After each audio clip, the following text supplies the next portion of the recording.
Ito po, Chongquan-o Station. Exit B1. And then, ayan po, labas lang kayo dito. B1. And then, tatawid lang po kayo doon.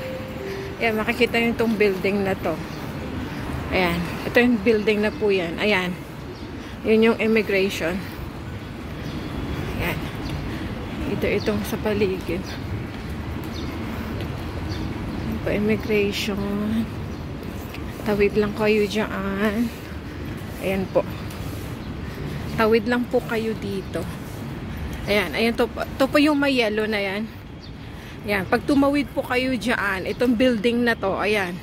Itong building na to guys, yan yung immigration. Ayan. Dito sa Chongquan-o. And then, for the foreign domestic helper po, punta lang po kayo sa level 4. Yun, nandun po lahat. At saka maganda po agahan nyo kasi wala masyadong tao. Kasi maaga, kahit na maaga po kayo may mga staff na po. Tsaka, isa or dalawang counter, nag-open na po yan. Ayan, dito po yun sa Chongquan-o.